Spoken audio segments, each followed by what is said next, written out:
Hello student, स्वागत है आपका एक और नए वीडियो में। आज हम जवाहरलाल नेहरू के famous work the discovery of India की समरी को अच्छे तरीके से समझ रहे हैं। इस वर्क में जवाहरलाल नेहरू ने हमें हमारे देश के स्वर्णिम इतिहास के बारे में बताया है। इंडिया की हिस्ट्री में क्या-क्या चीजें हुई इसके बारे में उन्होंने हमें इस वर्क में बताया है।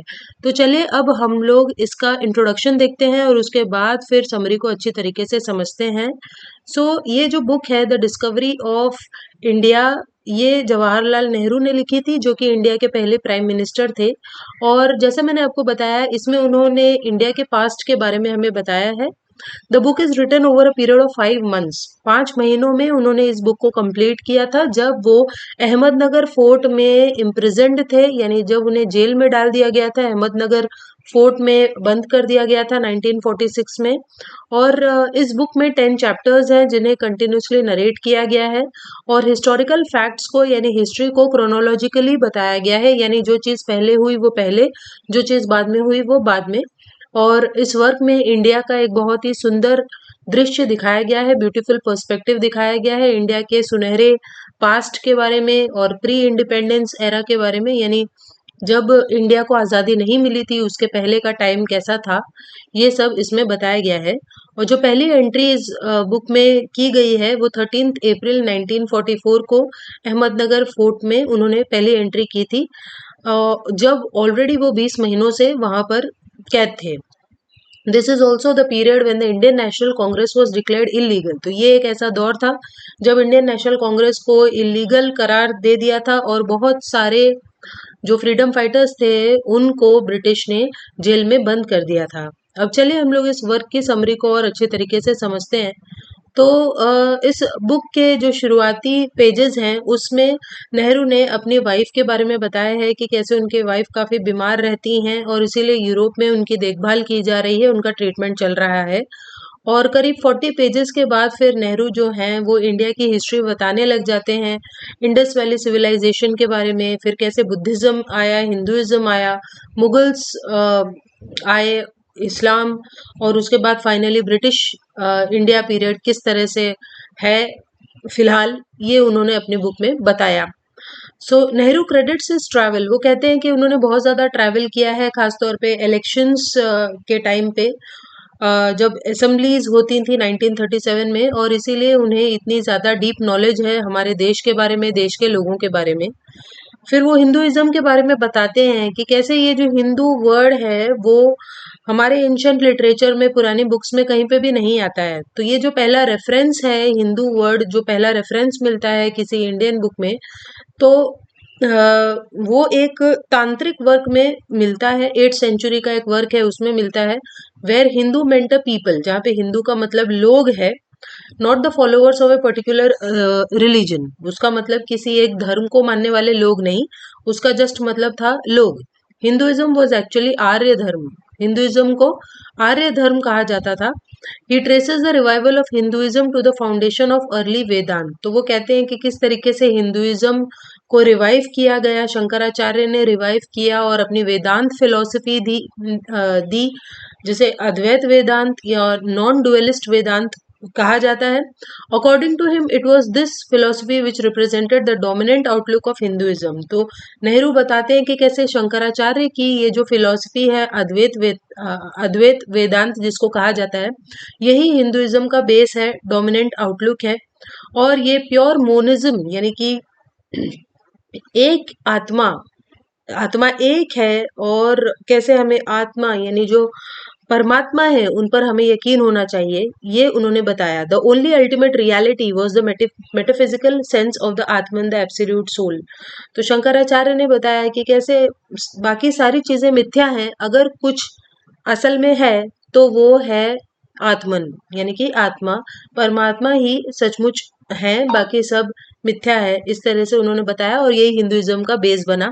इसके बाद फिर जवाहरलाल नेहरू ने स्वामी विवेकानंद के बारे में हमें बताया है कि कैसे Swami Vivekananda together with his brothers disciples founded the non sectarian Ramakrishna Mission. तो स्वामी विवेकानंद और उनके बाकी के साथियों ने रामकृष्ण मिशन की शुरुआत की, और रामकृष्ण मिशन के जरिए उन्होंने इंडिया के हेरिटेज को और स्ट्रॉन्ग बनाने की कोशिश की। एंड दस ही राइट्स अबाउट महात्मा गांधी। इसके बाद उन्होंने महात्मा गांधी के बारे में भी बात की है अपनी बुक में, जहां पर वो हिंदुइज्म का डेफिनेशन देते हुए कह रहे हैं, if I were asked to define the Hindu creed I should simply say search after truth through non violent means. तो वो कहते हैं कि जैसे गांधी जी ने बताया था कि हमें अहिंसा का इस्तेमाल करना है, सच्चाई को खोजना है, तो यही हिंदुइज्म का असली मतलब है, असली डेफिनेशन है, ऐसा जवाहरलाल नेहरू कहते हैं, जो गांधी जी ने दिया था कि हमें सच्चाई की तलाश में जाना है और तब ही हम एक असली हिंदू बन पाएंगे। इसके बाद फिर वो हमें प्रोग्रेस वर्सेस सिक्योरिटी के बारे में चर्चा करते हैं, वो कि किस तरीके से इंडिया के जो लोग हैं उन्होंने अपने आप को बाउंड्रीज में कैद कर रखा है। They have confined themselves within their own boundaries. While the West was imbibing progressive thoughts, India continue to look back into its golden past. तो नेहरू कहते हैं कि जहाँ जो वेस्टर्न कंट्रीज हैं वो प्रोग्रेसिव होती जा रही हैं, आगे बढ़ती जा रही हैं, लेकिन इंडिया भी अभी भी अपने गोल्डन पास्ट, अपने इतिहास को ही बार बार याद करता है और इसीलिए उसका डीके हो रहा है, यानी कि वो उतना ज्यादा प्रोग्रेस नहीं कर पा रहा है हमारा देश जितना करना चाहिए। तो वो कहते हैं कि हमें अपने पास्ट को तो याद रखना है, लेकिन बाकी देशों की तरह हमें प्रोग्रेस करना है और बाकी देशों के साथ कदम से कदम मिलाकर चलना है। Nehru felt that the logical Indian mind that had even put society into professional compartments. तो वो बताते हैं कि कैसे हमारा जो इंडियन माइंड है या हम इंडियंस हैं, हमने अपने आप को प्रोफेशनल कंपार्टमेंट्स यानी कामों के अनुसार अपने आप को बांट लिया है, जिससे कास्ट सिस्टम यहाँ पर आ गया हमारे देश में। There was no mass slavery, जबकि हमारे देश में कभी भी मास स्लेवरी नहीं थी, किसी को गुलाम नहीं बनाया गया था जैसे कि वेस्ट में था। येट प्रोग्रेस वो स्टैग्नेंट, लेकिन फिर भी हमारी जो प्रोग्रेस है, डेवलपमेंट है, वो स्टैग्नेंट है, वो रुका हुआ है, क्योंकि हमने कास्ट सिस्टम में अपने आप को बांध कर रखा हुआ है, ऐसा वो कहते हैं। इसके बाद वो औरतों की बैकवर्डनेस के बारे में बात करते हैं कि इंडिया में अभी भी पर्दा सिस्टम है और औरतों को बाहर निकलने की अनुमति नहीं है और इसीलिए the seclusion of women have stalled social progress, यानी औरतों को ये जो सेक्लूडेड रखा गया है, अपने घर में ही बैठने पर मजबूर किया गया है, उसकी वजह से उनकी सोशल प्रोग्रेस नहीं हुई है। He talks highly about the women involve in the freedom struggle. तो फ्रीडम स्ट्रगल में कितनी सारी जो औरतें थी जिन्होंने जो इन्वॉल्व हुई थी फ्रीडम फाइट में, इसके बारे में जवाहरलाल नेहरू बताते हैं और कहते हैं कि कैसे उनके जो पिता थे Motilal Nehru, though for his paternal love for the women in his family and in general dislike them going on the streets to join protest. तो मोतीलाल नेहरू को भी ये बात नहीं अच्छी लगती थी कि घर की औरतें रस्तों पर निकल कर प्रोटेस्ट करें। तो वो बता रहे हैं कि अगर हम औरतों को बढ़ने का मौका नहीं देंगे तो एज अ सोसाइटी हम प्रोग्रेस नहीं कर पाएंगे। फिर वो बताते हैं कि इंडिया कैसे प्रोग्रेसिवली रूरलाइज, यानी कि इंडिया रूरलाइज हो रही है, जहाँ पे बाकी के देश अर्बनाइज होते हैं, शहरीकरण होता है, वहां पर हमारे देश में गांव ज्यादा बढ़ रहे हैं। तो वो कहते हैं कि ब्रिटिश पॉलिसी की वजह से ये रिवर्स प्रोसेस चल रहा है, जहाँ पर हमारी जो पॉपुलेशन है वो शहर से गांव जा रही है और इंडस्ट्री से हटकर हम लोग एग्रीकल्चर की तरफ ज्यादा बढ़ रहे हैं, जिसकी वजह से जो डेवलपमेंट है वो उतना ज्यादा नहीं हो रहा जितना होना चाहिए। He delves into the fact that Indians were satisfied within the realm of their social life. तो वो कहते हैं कि जो इंडियंस हैं वो अपनी सोशल लाइफ में सेटिस्फाइड हैं, खुश हैं और इकोनॉमिक प्रॉस्पेरिटी के लिए ज़्यादा कुछ करते नहीं हैं, अपनी लाइफ में बढ़ने के लिए ज़्यादा कुछ करते नहीं हैं। इसके बाद वो इंडियन लैंग्वेजेस और आर्ट के बारे में बात करते हैं, खासतौर पे संस्कृत के बारे में कि कैसे संस्कृत मरती हुई लैंग्वेज है, बहुत समय से इसका इस्तेमाल नहीं कर रहे हैं लोग और सिर्फ अपर कास्ट लोग जो हैं वही संस्कृत का इस्तेमाल करते आए हैं। But this language and the literature left N indelible mark in south east Asia. लेकिन इस भाषा ने साउथ ईस्ट एशिया पर अपनी छाप छोड़ी है, फिर चाहे वो इंडोनेशिया हो, जावा हो, बाली, कंबोडिया या मालय हो। तो इस तरीके से इन देशों में संस्कृत का खूब प्रचार हुआ, ऐसा नेहरू ने बताया। Nehru has gone to length to write about the glorious southern empires. तो उन्होंने साउथ के जो एम्पायर्स रहे हैं, जैसे कि चोला किंगडम, पल्लवास, उनके बारे में भी अपनी बुक में बताया है। और बहुत सारे रेफरेंसेस वो देते हैं लिटरेचर, आर्ट और आर्किटेक्चर की फील्ड में। Through the existing literature he says that we understand that there was a great deal of river traffic. तो एग्जिस्टिंग लिटरेचर जो भी बुक्स हैं उनसे उनको पढ़कर उन्हें समझ में आया है नेहरू को कि कैसे पुराने जमाने में रिवर ट्रैफिक बहुत था, यानी नदियों के जरिए बिजनेस किया जाता था। जैसा कि हमें जताकास जो फेमस स्टोरी बुक्स हैं जताकास की, उनसे भी हमें पता चलता है कि शिप्स ट्रैवल्ड फ्रॉम बनारस, कि जहाज जो है वो बनारस, पटना, भागलपुर इन जगहों से निकलकर दूसरे देशों में जाते थे, सदर्न पोर्ट्स तक, सिलोन और मलाया यानी श्रीलंका वगैरह तक। Old Tamil poems tell us about the flourishing ports of Kaveri Pattanam on the river Kaveri. तो जो तमिल पोएम्स हैं उनसे हमें पता चलता है कि कैसे कावेरी पट्टनम, जो कि कावेरी नदी का एक पोर्ट है, वहां से बहुत सारा बिजनेस किया जाता था और इंडिया से बहुत कुछ हम लोग एक्सपोर्ट करते थे, यानी बाकी के देशों में भेजते थे, जैसे silk, muslin, cloth, cutlery, armour, rugs, perfumes, ivory, gold, इन सभी चीजों को बाहरी देशों में भेजा जाता था। इसके बाद वो दिल्ली के आयरन पिलर, लोहे के खंबे के बारे में बताते हैं, जिसे 4th से 7th सेंचुरी के बीच गुप्ता डायनेस्टी के टाइम पे बनवाया गया था। और उस पर जो कुछ भी लिखा है उससे मॉडर्न साइंटिस्ट बैफल्ड है उस पिलर को देखकर, उस लोहे के खंबे को देखकर। इसीलिए क्योंकि इतने पुराने जमाने का ये खंबा है लेकिन फिर भी उसमें ऑक्सीडेशन का कोई प्रभाव नहीं है, उस पे कोई जंग नहीं लगी है। तो मेहरौली नाम की जगह है दिल्ली में जहाँ पर ये लोहे का खंबा है। इसके बारे में नेहरू ने अपनी बुक में बताया है।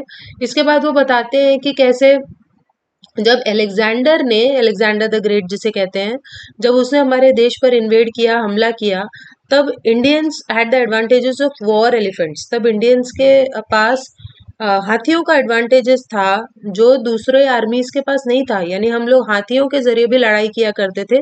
This view was however changed under Chanakya who approved of deceptive methods to win a war. लेकिन ये जो व्यू है वो चाणक्य के टाइम पर चेंज हुआ, जब उन्होंने कहा कि हम धोखे से, डिसेप्टिव मेथड्स यानी धोखे से भी अपने दुश्मनों को हरा सकते हैं। और ये जो बातें हैं वो चाणक्य ने अपनी फेमस वर्क अर्थशास्त्र में भी बताई है। और वो बहुत सारे वेपन्स ऑफ वॉरफेयर के बारे में बताते हैं, ऐसे शस्त्रों के बारे में बताते हैं जो एक साथ 100 लोगों को भी मार सकते हैं।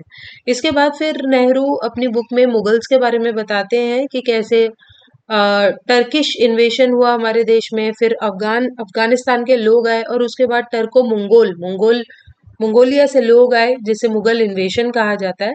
और वो बताते हैं कि कैसे अकबर ने बहुत सक्सेस हासिल की हमारे देश में और उसने नॉर्थ और सेंट्रल इंडिया को एक करने की कोशिश की। फिर वो शाहजहां के बारे में बताते हैं, जो कि लुइस 14 जो राजा था फ्रांस का, उसी के टाइम पे शाहजहां का राज था हमारे देश में। तो जैसे कि फ्रांस में वर्सेल्स जो जगह थी वो पनप रही थी, उसी तरीके से हमारे देश में आगरा में ताजमहल, मोती मस्जिद, पर्ल मॉस्क ये सब बने उसी टाइम पे। और दिल्ली में जामा मस्जिद और दीवाने आम, दीवाने खास जैसी जगहें दिल्ली में बनी। इसके बाद फिर वो ब्रिटिश इन इंडिया, इंडिया में ब्रिटिश का राज कैसे आया इसके बारे में बताते हैं। तो वो कहते हैं कि 18th सेंचुरी में 4 प्रोटैगनिस्ट थे पावर में, यानी 4 किस्म के लोग थे इंडिया में जो पावर में थे, जो थे मराठास, एक टीपू सुल्तान, ब्रिटिश और द फ्रेंच। तो नेहरू बताते हैं कि कैसे अलग अलग लड़ाइयां हुई और अल्टीमेटली ब्रिटिश ने इंडिया पर कंट्रोल अपना जमा लिया। The superiority in discipline and technique of foreign trend आर्मीज, तो उनकी जो आर्मीज थी वो फॉरेन ट्रेंड थी और उनमें बहुत ज्यादा डिसिप्लिन था। They employed French and English officers to train their own armies, and the rivalry between the two helped to build up Indian armies. But in the end, the internal conflicts gave an upper hand to the British. तो वो बताते हैं कि किस तरीके से rivalry चल रही थी फ्रेंच और इंग्लिश के बीच में, लेकिन लास्ट में जो ब्रिटिश है वही लोग हावी रहे फ्रेंच के ऊपर और उन्हीं का पूरा कंट्रोल हो गया इंडिया पर।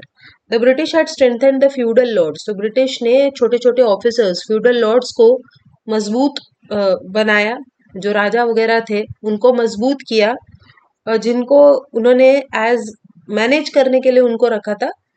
और इन्हीं फ्यूडल लॉर्ड्स ने लेकिन 1857 और 58 में ब्रिटिश से लड़ाई करने की कोशिश की, यानी जो राजा थे अलग अलग जगहों के, उन्हीं लोगों ने ब्रिटिश के खिलाफ आवाज उठाई, लेकिन उस आवाज को भी दबा दिया गया। इसके बाद फिर नेहरू ब्रिटिश प्लानिंग कमेटी को क्रिटिसाइज करते हुए कहते हैं कि ये जो प्लानिंग कमेटी है वो ठीक तरीके से काम नहीं कर रही है, और हमारे लोगों के लिए जो स्टैंडर्ड ऑफ लिविंग उन्होंने डिसाइड किया है ब्रिटिश इकोनॉमिस्ट ने, जो वो सिर्फ 15 से 25 रुपया है पर महीने, यानी हर इंसान को 15 से 25 रुपया तो मिलना ही चाहिए, ऐसा वो कह रहे हैं। जबकि वेस्टर्न कंट्रीज में हर किसी को कम से कम 65 रुपये, 65 rupees per capita per annum तो मिलता ही है। इसके बाद फिर वो इंडियन नेशनल कांग्रेस के बारे में बताते हैं। There is a history of the National Congress. The organization was started in 1885. तो इंडियन नेशनल कांग्रेस कैसे 1885 में बनी, और लोअर मिडिल क्लास के जो लोग थे उन्होंने योगदान दिया अपना, यंग लोग और जो स्टूडेंट्स थे उन्होंने योगदान दिया इसे बनाने में।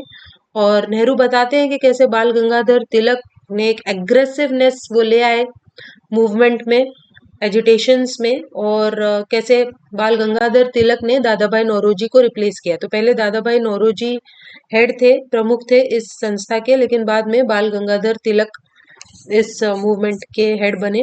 दो इट ब्रॉट अ क्लैश इन 1907, 1907 में जो अग्रेसिव थे, यानी अग्रेसिव लीडर्स, उनके बीच, और जो अग्रेसिव नहीं थे, शांत किस्म के थे, उनके बीच एक क्लैश भी हुआ 1907 में, और कांग्रेस में एक बंटवारा भी हुआ।